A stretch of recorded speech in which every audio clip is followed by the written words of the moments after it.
আজকে তোমরাগুলার নগদ একটা নিরামিষ রেসিপি শেয়ার করিম একদম ঘরোয়াভাবে আর ইউনিকভাবে। তো হিয়া ভাড়া দণ্ডবোধ বন্ধুগুলার সকাকে আজকে হবে পটল আলু বুট দিয়ে এবং ডালের বড়া দিয়ে একটা দুর্দান্ত রেসিপি।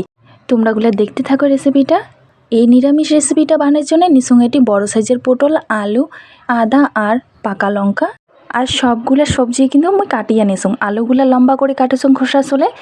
আর এটি আগে থাকিয়ে বুট ভিজিয়ে রাখিসুং, সেই বুটগুলা নিসুং। আর এটি পটল কাটি নিসুং, সবগুলাকে ধুইয়া নিসুং। আর এই পাশে ডাল নিসুং, এটি হয়েছে ঠাকরি কালার ডাল, এগুলো ঘরের পুরানা ডাল। আর এগুলা হয়েছে খুদি, যেহেতু মোর বাড়ির আতপ চাল নাই তাই আমি খুদি আর ডাল মিক্স করি আমি বাটি আনিম। তোমরাগুলো চাইলে অন্য কোনো ডাল দিও এটা ট্রাই করির পান ভাল লাগে। তবে আমি ঠাকুরি কালার ডাল আর উষা ধানের খুদিগুলা খুব ভালো মতন করে বাটিয়ে নিসুং। তারপরে লবণ হলুদ মিশিয়া খুব ভালো মতন করিয়া মাখিয়ে নিম প্রথমে। তবে তোমরাগুলো বুটের ডাল, মুসুরি ডাল এমনকি অন্যান্য ডাল দিয়েও এটা ট্রাই করির পান, খুবই ভাল লাগে। তবে মুই আজকের রেসিপিটা কিন্তু সম্পূর্ণ নিরামিষভাবে করিম। তো মোর রেডি হয়ে গেছে মাখাটা। আর এই পাশে উখান আগিয়া কারাই বসে দিসুং। কারাইয়ের তেলটা গরম করে নিসুং প্রথমে সর্ষের তেল, তারপর একে একে বড়াগুলা দিয়া দিলুম। এই বড়াটাত মুই পিঁয়াজ লঙ্কা কিছুই দেং নাই, এমনিতেই খালি লবণ হলুদ মাখিয়ে কিন্তু ভাজি নিবা নাকসুং। আর খুব তাড়াতাড়ি কিন্তু ভাজা হয়ে যায় বড়াগুলা। আর একদম বড়াগুলা শক্ত করে ভাজি নিসুং। আর যেহেতু উষা ধানের খুদির চাল আছে তাই কিন্তু খুব শক্ত হয়ে যায় বড়াগুলা। আর খুব তাড়াতাড়ি কিন্তু ভাজা হয়ে যায়। বড়াগুলো মোর ভাজা হয়ে গেছে, এলামই নামিয়ে নিবা নাকসুং। তবে আজকের রেসিপিটা নিরামিষ করে রাঁধতে ধরছুম। তোমরাগুলো যদি চান তাহলে আমিষভাবেও ট্রাই করির পান, ভাল লাগে। তারপর কাটিয়ে ধুয়ে রাখা পটলগুলা দিয়া দিলুম লবণ আর হলুদ। পটলগুলাকে প্রথমে ভাজিয়ে নিম। আর পটলগুলো একদম হাফ করে ভাজিয়ে নিম, একেবারে ভাজা না হয়। হালকা মতন ভাজা হয়ে গেলে পটলগুলাকে নামে নিবা নাকসুম। বেশি করে ভাজা না খায়, যেহেতু ঝোলত আরও পাক করা হবে, রান্না করা হবে, তাই হাফ করে ভাজি নিলাম। আর একই তেলেতে দিবা হচ্ছুং এটি বুট আর দিয়ে দিবা হচ্ছুং লবণ আর হলদি। লবণ হলদি দিয়ে বুটগুলাকে হালকা করে ভাজি নিম। যেহেতু সারা রাতে ভিজিয়ে রাখছুং বুটগুলা, তাই কিন্তু খুব তাড়াতাড়ি কিন্তু ভাজা হয়ে যায়। তো মোর বুটগুলা ভাজা হয়ে গেছে, এলা নামে দিবা নাকসুং। বুটগুলা কিন্তু শক্ত করে ভাজা না খায়, হালকা যেন সিদ্ধ হয় সেই নাহান করে ভাজি নিলেই হয়ে যাবে। তো মুই বুটগুলা নামিয়ে নিবা নাকসুং। বুটগুলা নামে নেওয়ার পর একই তেলেতে আরও কিছু তেল অ্যাড করে দিলুম।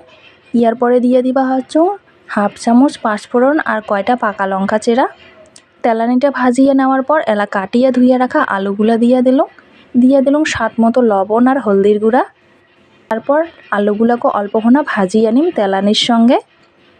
আলুটা যেন এমন ভাজা ভাজা হয়ে আসবে, তারপরে কিছু মশলা অ্যাড করে দিয়ে দিবা হচ্ছুং জিরার গুঁড়া হাফ চামচ লাল লঙ্কার গুঁড়া আর হাফ চামচ আদা বাটা। তবে একদম ঘরোয়া মশলা, এগুলো সকারে বাড়িতে কিন্তু এই মশলাগুলো থাকে। একদম ঘরোয়া মশলা দিয়ে অল্পক্ষণা ভাজিয়ে নিলুম। ভাজা হয়ে গেলে তারপর মশলাটা মুই কষিয়ে নিম, তাই অল্প সামান্য পরিমাণে জল দিয়ে আলুর সঙ্গে মশলাগুলা কষে নিবা নাকসুম। আর মশলাটা খুব ভালো মতন করে কষানো হয়ে গেলে আলুর সঙ্গে তারপর এটি অ্যাড করে দিবা হচ্ছুং জল। মুই রান্নার যতক্ষণে জল লাগে ততক্ষণে জল এটি দিলুম, অর্থাৎ পর্যাপ্ত পরিমাণে জল দিয়ে জাল করিয়া নিম। তরকারির ঝোলটা এমন করে জাল উঠলে সেলা দিয়ে দিবা হচ্ছুং ভাজিয়ে রাখা পটলগুলা। তারপরে দিবা হচ্ছুং ভাজিয়ে রাখা বুট। তবে হ্যাঁ, তোমরাগুলা চাইলে কিন্তু অন্য শাকসবজিও অ্যাড করির পান পটল আলুর বাদে।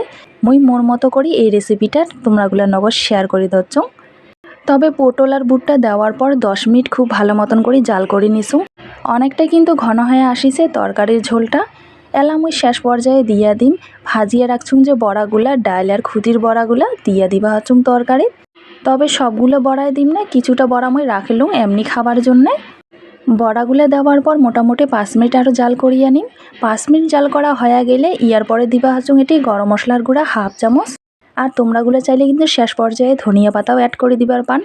তবে মোর হাতের কাছে ধনিয়া পাতা নাই কারণে কিন্তু দিবার ধরং নাই। গরম মশলা দিয়া কিছুক্ষণ জাল করিয়া নামে নিলে কিন্তু মোর একদম রেডি পটল আলু বুট আর ডালের বড়ার একটা দুর্দান্ত নিরামিষ রেসিপি। আমার বাড়ির রাজি নিরামিষ, তাই একটা নিরামিষ রেসিপি তোমরাগুলা নগদ শেয়ার করলাম। আশা করং আজকের রেসিপিটা তোমরাগুলা ভাল লাগিল। যদি ভাল লাগি থাকে রেসিপিটা দেখিয়া তোমরাগুলা অবশ্যই লাইক কমেন্ট শেয়ার করিবেন, কমেন্টে জানাবেন তোমরাগুলার মতামত। আর নতুন সদস্য দেখিয়ে থাকলে মোর ভিডিওগুলা তা অবশ্যই সাবস্ক্রাইব করে রাখিবেন নিত্য নতুন রেসিপি দেখার জন্য। আজকের মতো ভিডিওটা এই পর্যন্তই। ধন্যবাদ সবাইকে।